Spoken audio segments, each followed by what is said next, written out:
Kadang Anda menemukan seseorang yang mendadak jatuh disertai kejang dan mulut berbusa. Bisa jadi Anda menemui orang dengan epilepsi atau ayan.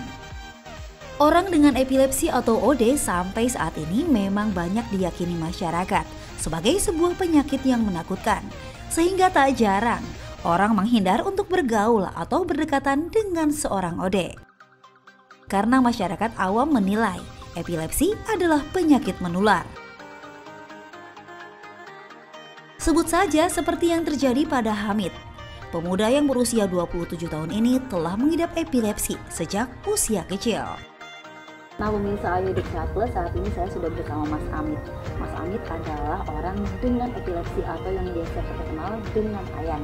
Mas Hamid bisa cerita nggak sih mungkin awal mulanya seperti apa waktu ketika diketahui terkena epilepsi? Awalnya itu saya terkena epilepsi itu waktu umur 3 tahun. Waktu saya umur 3 tahun, awalnya saya sering terjatuh. Terakhir saya itu sering terjatuh itu waktu jatuh dari tangga. Saya periksa ke dokter bersama orang tua saya. Kondisi saya kata dokter baik-baik saja. Sekarang kan udah dewasa nih ya kan, mungkin ada perubahan kah? Istilahnya sakitnya berkurang atau bagaimana ketika lagi kambuh si ayannya? Pada saat saya melakukan aktivitas, waktu saya istirahat, saya kehilangan kesadaran, Mbak.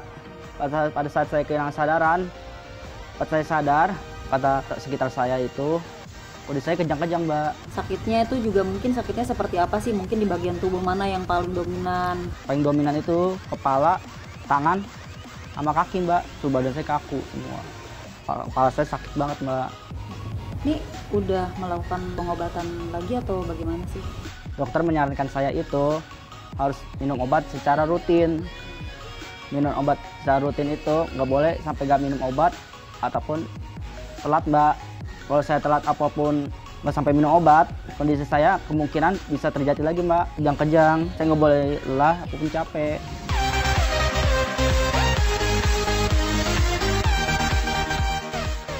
Di tengah aktivitasnya sebagai petugas studio, Hamid tetap berusaha menjaga kondisi dan juga bersikap senormal mungkin. Meski terkadang gejala seperti kejang atau bingung dan juga bengong dialami Hamid. Kondisi ini juga yang membuat Hamid merasa rendah diri. Udah saya nggak enak sama teman-teman saya ya, Mbak ya. Lihat kondisi saya itu punya penyakit kejang-kejang gitu, Mbak. Dan mereka prihatin kepada saya, memberi dukungan kepada saya. Harus tetap sabar, harus tetap semangat, Mbak. Pemirsa, kejang atau konvulsi adalah gejala umum yang biasa terjadi pada orang dengan epilepsi. Salah satu gangguan sistem kelistrikan pada saraf otak yang cukup serius ini bahkan terus meningkat. Jumlah penderita ayan di dunia saat ini terhitung sekitar 65 juta orang di dunia atau sekitar 1% dari jumlah populasi penduduk di dunia mengalami epilepsi. Gejala yang oleh bangsa Romawi kuno ini disebut sebagai penyakit keramat karena dikaitkan dengan gangguan kerasukan spiritual. Lalu sebetulnya apa penyebab seseorang mengalami epilepsi? Setiap epilepsi pasti kejang, tapi tidak setiap kejang merupakan epilepsi. Karena untuk epilepsi, kejangnya ini adalah unprovoked atau tidak dicetuskan oleh pencetus. Misalnya, seseorang mengalami kejang karena mengalami demam, itu bukan epilepsi.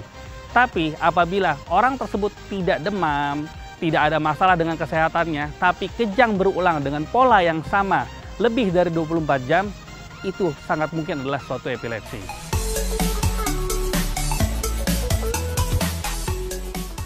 Serangan yang muncul tanpa adanya tanda apapun, biasanya datang secara berulang, sehingga membahayakan kondisi orang dengan epilepsi. Bahkan tak sedikit di beberapa negara melarang seseorang dengan epilepsi untuk mengemudi, untuk menghindari tingginya angka kecelakaan. Hal ini kemudian menjadi ketakutan tersendiri bagi keluarga dan lingkungan, karena epilepsi adalah penyakit yang sulit disembuhkan. Mitos dan fakta seputar epilepsi pun kemudian banyak muncul dan diyakini masyarakat. Pemirsa, melakukan olahraga di air atau kolam renang memang menjadi salah satu terapi yang cukup baik bagi pemulihan beberapa jenis penyakit. Lalu bagaimana untuk seorang dengan epilepsi? Katanya seorang OD tak boleh berada berdekatan dengan kolam. Nah, itu fakta atau mitos? Itu mitos. Karena sebetulnya penderita epilepsi itu boleh aja di mana aja, boleh dekat kolam atau dimanapun. Yang jadi permasalahan adalah ditakutkan ketika dekat kolam muncul serangan. Dan kalau muncul serangan, pasien tersebut bisa tercebur sehingga bisa terjadi tenggelam. Tapi kalau memang epilepsinya relatif terkontrol, minum obat dengan teratur, bisa hidup normal seperti biasanya.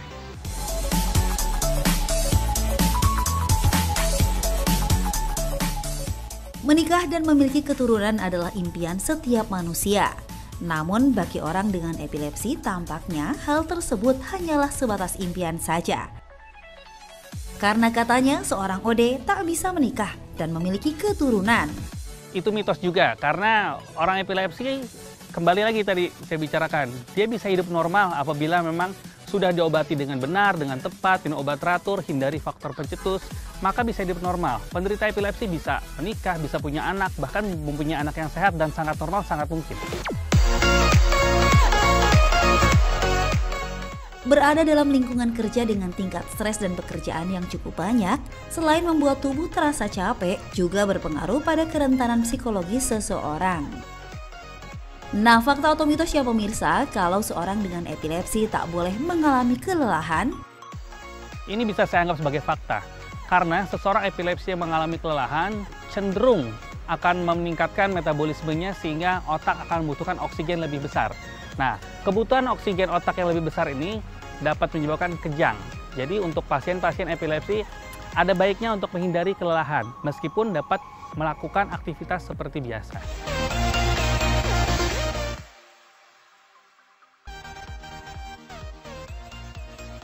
Saat orang dengan epilepsi mengalami kejang, mulutnya mengeluarkan air liur dan membuat kekhawatiran akan penularan penyakit tersebut, sehingga membuat orang takut berdekatan dan menganggap epilepsi bisa tertular melalui air liur.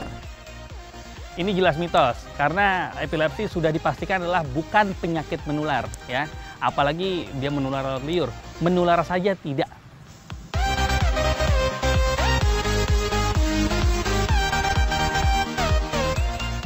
Mitosnya bahkan seorang OD juga katanya tak boleh bermain game karena dikhawatirkan efek lampu kedip bisa membuat kejang terjadi. Tapi itu fakta atau mitos ya pemirsa? Ini saya anggap sebagai fakta, karena memang untuk mencetuskan gelombang kejang di otak itu dapat dilakukan dengan lampu kedip atau kita sebut namanya fotik. Yang kedua bisa dilakukan dengan hiperventilasi atau nafas lebih menjadi cepat dan dalam seperti orang ngos-ngosan ya. Nah, apabila orang yang epilepsi ini memang sebaiknya menghindari lampu kedip, misal sirine ya, kemudian lampu kelap-kelip atau bahkan terlalu lama bermain dengan layar handphone atau layar gadget di kondisi yang gelap.